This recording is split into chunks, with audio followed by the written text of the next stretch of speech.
수진과 준호 부부가 결혼한 지 벌써 3년이 흘렀습니다. 아이 없이 둘만 사는 조용한 일상은 평화롭기 그지없었어요.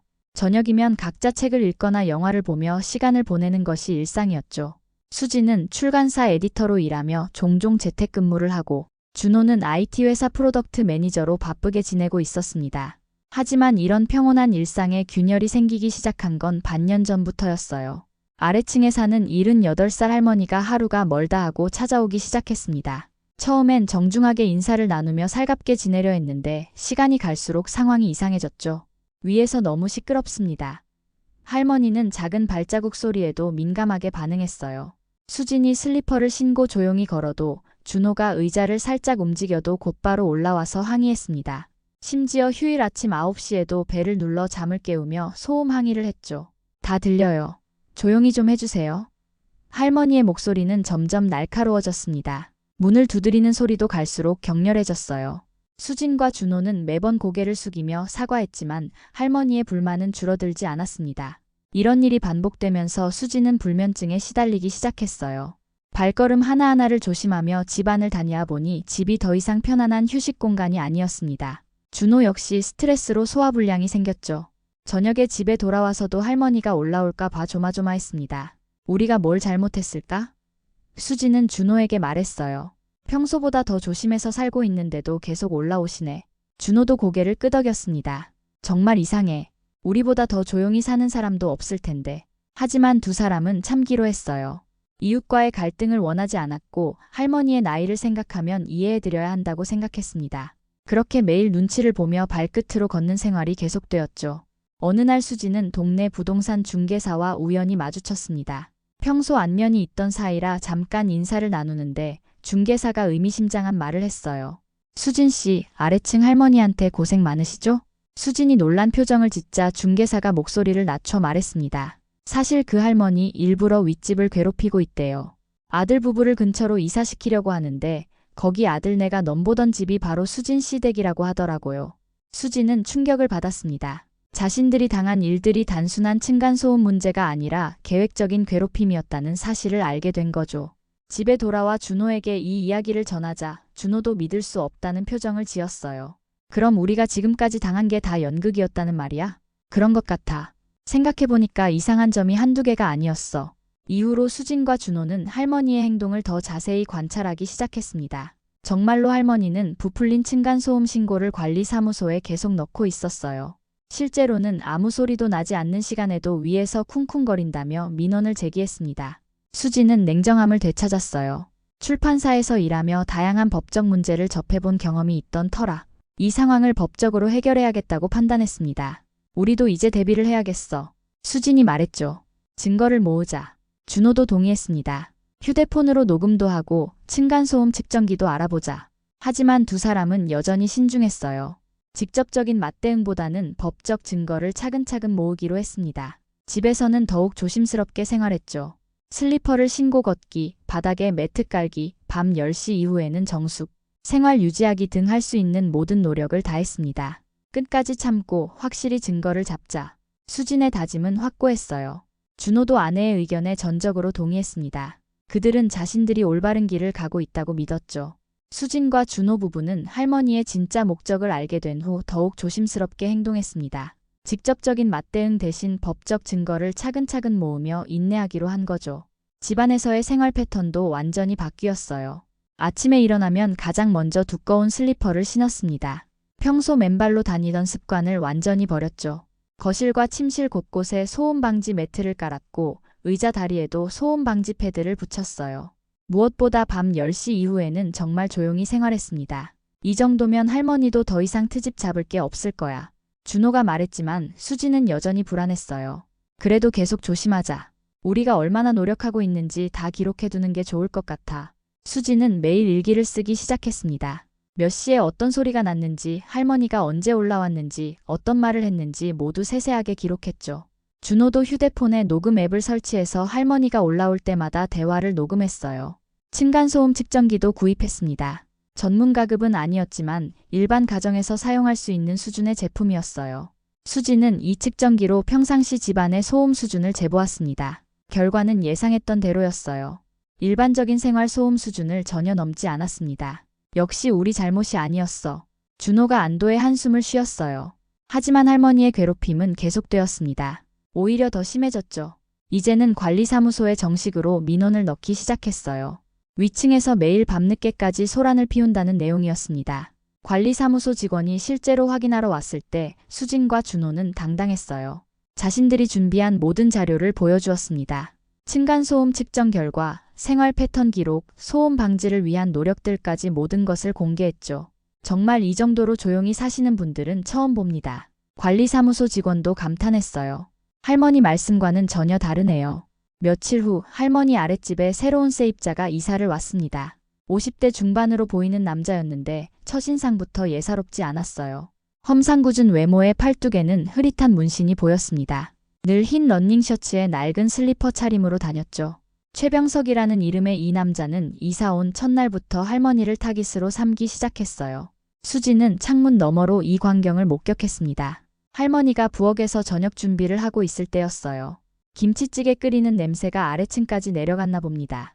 갑자기 쿵쿵거리는 소리와 함께 최병석이 할머니 집 문을 두드리기 시작했어요. 야, 위에 냄새 올라온다고. 목소리가 복도 전체에 울려 퍼졌습니다. 수지는 깜짝 놀라 창문을 살짝 열고 상황을 지켜봤어요. 할머니가 문을 열자 최병석이 성큼성큼 다가가며 말했습니다. 앞으로 음식할 때 환풍기 켜세요. 냄새가 다 내려와. 할머니는 당황한 기색이 역력했어요. 음식 냄새가 나는 게 당연한 거 아닌가요? 그리고 환풍기도 켰는데? 당연하긴 뭐가 당연해요? 남한테 피해주는 게 당연한가? 최병석의 목소리는 점점 커졌습니다. 할머니는 그제야 수진과 준호가 그동안 느꼈을 당황감을 체험하게 되었죠. 이튿날에는 할머니가 화장실에서 물을 내릴 때였어요. 새벽 5시쯤이었는데 최병석이 또다시 문을 부수듯 두드리기 시작했습니다. 시끄럽다고. 새벽에 물 내리는 소리가 얼마나 시끄러운 줄 알아요? 화장실 물을 언제 내리라는 거예요? 할머니의 목소리에는 떨림이 섞여 있었어요. 그런 거 저한테 묻지 말고 알아서 하세요. 수지는 이 대화를 들으며 복잡한 기분이 들었습니다. 한편으로는 할머니가 자신들에게 했던 일을 그대로 당하고 있다는 생각에 묘한 쾌감을 느꼈지만 다른 한편으로는 이런 괴롭힘 자체가 잘못된 일이라는 생각도 들었거든요. 저 사람 정말 심각하네. 준호가 중얼거렸어요. 할머니가 우리한테 한 거보다 훨씬 심하잖아. 최병석의 괴롭힘은 날이 갈수록 심해졌습니다. 할머니가 거실에서 텔레비전을 볼 때도 소파에 누워있을 때도 트집을 잡았어요. 심지어는 할머니가 집안에서 걷는 소리까지 문제 삼았습니다. 최병석의 괴롭힘이 계속되자 할머니는 견디다 못해 경찰서에 신고를 했습니다. 하지만 결과는 예상과 달랐어요. 경찰이 와서 상황을 확인해봤지만 최병석이 한 행동들은 모두 일상적인 층간소음, 항의의 범주를 벗어나지 않았거든요. 물증이 부족하고 일상 소음에 대한 항의는 처벌 대상이 아닙니다. 경찰관의 말에 할머니는 허탈해했어요. 수지는 이 장면을 보며 아이러니를 느꼈습니다. 자신들이 그동안 할머니한테 당한 일과 똑같은 상황이었거든요. 할머니도 이제야 법적으로 해결하기 어려운 회색지대의 괴롭힘이 얼마나 고통스러운지 깨닫게 된 거죠. 며칠 후 할머니가 수진의 집 문을 두드렸습니다. 예전과는 완전히 다른 모습이었어요. 기가 죽어있고 눈가에는 다크서클이 짙게 깔려 있었습니다. 수진 씨, 잠깐 이야기 좀 할 수 있을까요? 수진은 할머니를 집 안으로 들여보냈어요. 할머니는 소파에 앉자마자 한숨부터 쉬었습니다. 아래층 새로 온 사람 때문에 잠을 못 자겠어요. 매일 트집을 잡아서 스트레스가 너무 심해요. 할머니의 말을 들으며 수지는 복잡한 감정을 느꼈어요. 할머니가 자신들에게 했던 일을 그대로 당하고 있는 상황이었거든요. 그동안 제가 수진 씨 댁에 너무 심하게 했나 싶어서요. 할머니가 조심스럽게 말했어요. 이제야 이런 게 얼마나 스트레스인지 알겠어요. 하지만 할머니의 사과는 진심이 아니었습니다. 최병석 때문에 괴로워서 위층 사람들과 연대하려는 속셈이었어요. 수진도 그걸 눈치챘습니다. 네, 정말 힘드시겠어요. 수진은 담담하게 답했어요. 저희도 그런 경험이 있어서 얼마나 괴로우신지 잘 알겠습니다. 할머니는 수진의 차가운 반응에 당황했어요. 예전처럼 선량하게 동조해 주리라 기대했는데 수진의 태도가 달랐거든요. 그날 밤 최병석은 할머니한테 더욱 심한 협박을 했습니다. 시끄럽게 하면 진짜 가만 안 둔다며 문을 주먹으로 치면서 말이에요. 할머니는 무서워서 복도로 뛰쳐나가 소리를 질렀지만 동네 사람들은 그냥 지나쳐갔습니다. 아들 부부에게 전화를 걸어도 시원한 답변을 듣지 못했어요. 엄마가 너무 예민한 거 아니야? 좀 참고 살아라는 말만 돌아왔습니다. 최병석의 괴롭힘이 지속되면서 할머니의 일상은 완전히 무너졌습니다. 매일 언제 아래층에서 올라올지 몰라 전전긍긍하며 지내야 했어요. 음식을 해도, 화장실을 가도, 텔레비전을 봐도 항상 눈치를 봐야 했습니다. 할머니는 잠을 제대로 이루지 못했어요. 새벽에 화장실에 가고 싶어도 물 내리는 소리 때문에 최병석이 올라올까 봐 참았습니다. 낮에 요리를 할 때도 환풍기를 최대한 세게 틀었지만 그래도 냄새 때문에 트집을 잡혔어요. 이건 너무하잖아요. 할머니가 최병석에게 항의해봤지만 소용없었습니다. 뭐가 너무해요? 남한테 피해주지 말라는 게 너무한가요? 최병석의 대답은 냉정했어요. 할머니는 관리사무소에도 여러 번 찾아갔습니다. 하지만 관리사무소에서도 뚜렷한 해결책을 제시하지 못했어요. 최병석이 하는 행동들이 명백한 법규 위반이 아니라 일상적인 항의의 수준이었거든요. 저희도 어떻게 할 수가 없어요. 양쪽 다 이해해 보시길 바랍니다. 관리사무소 직원의 말에 할머니는 절망했어요. 결국 할머니는 아들에게 다시 전화를 걸었습니다. 이사 가고 싶어. 아래층 사람 때문에 못 살겠어. 엄마, 참고 살아. 이사비도 만만치 않고 지금 우리 형편도 넉넉하지 않다고 했잖아. 아들도 시원찮은 반응이었어요. 처음에는 엄마를 자기 근처로 이사시키려고 할머니를 부추겼지만 정작 상황이 심각해지자 부담스러워하기 시작한 거죠. 할머니는 혼자 있는 시간이 늘어나면서 점점 우울해졌습니다. 친구들과 만나도 최병석 이야기만 하게 되었고 사람들도 점점 피하기 시작했어요. 어느 날 밤 할머니는 최병석의 협박에 견디다 못해 결심을 했습니다. 집을 매물로 내놓기로 한 거예요. 더 이상 이 집에서 살 수 없다고 판단했습니다.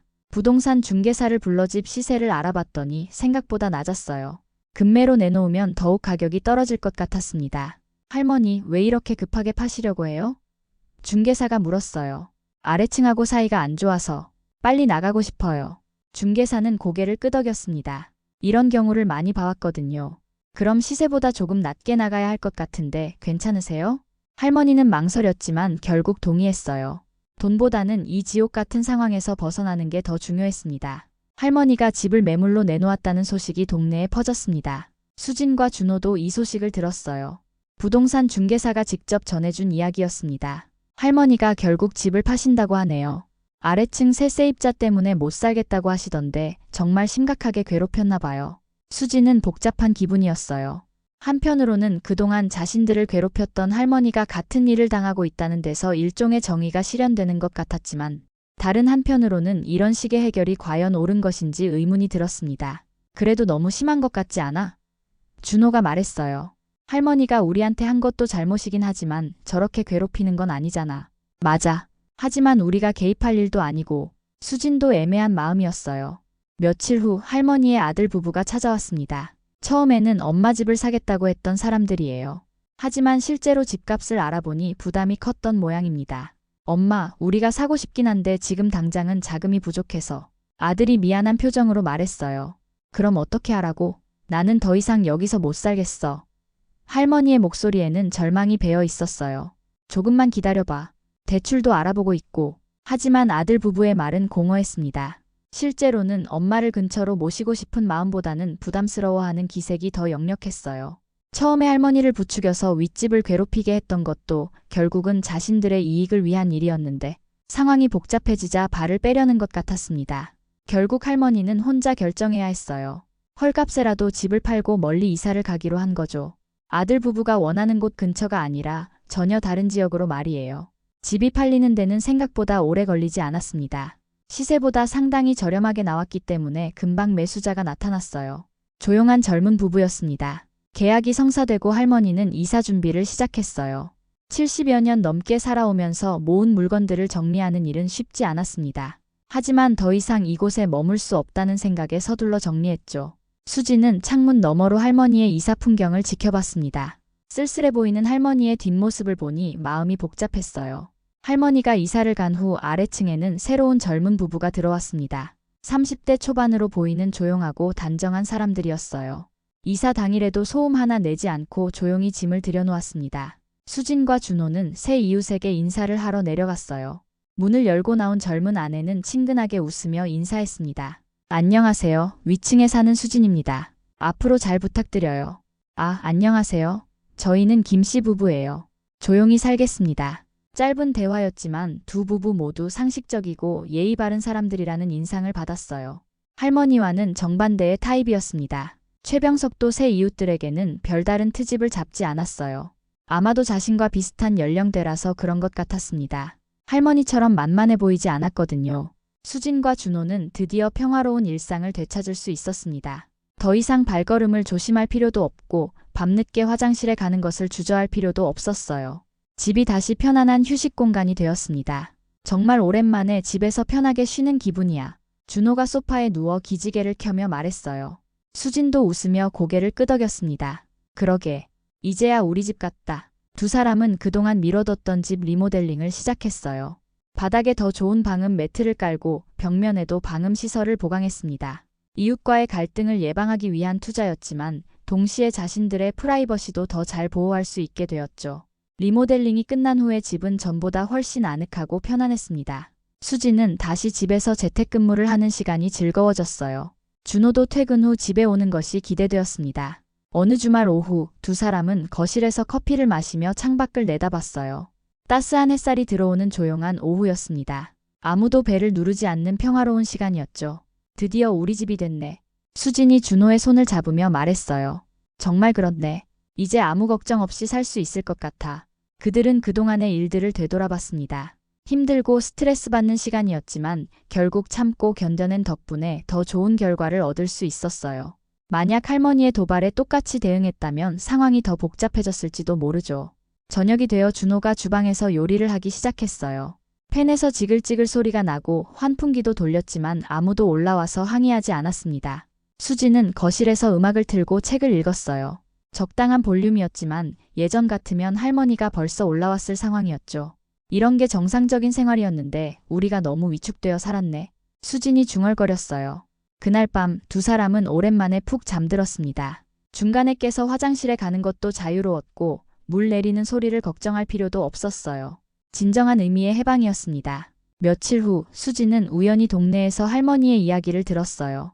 다른 동네로 이사를 갔는데 거기서도 윗집과 문제가 생겼다는 소식이었습니다. 할머니가 또다시 층간소음 때문에 트러블을 일으키고 있다는 거였죠. 역시 사람은 쉽게 안 바뀌는구나. 수지는 씁쓸하게 생각했어요. 하지만 이제 그런 일들은 자신들과 상관없는 일이었습니다. 수진과 준호는 자신들의 평화로운 일상에 집중하기로 했어요. 서로를 더욱 아끼며 조용하고 단란한 신혼생활을 이어나가기로 한 거죠.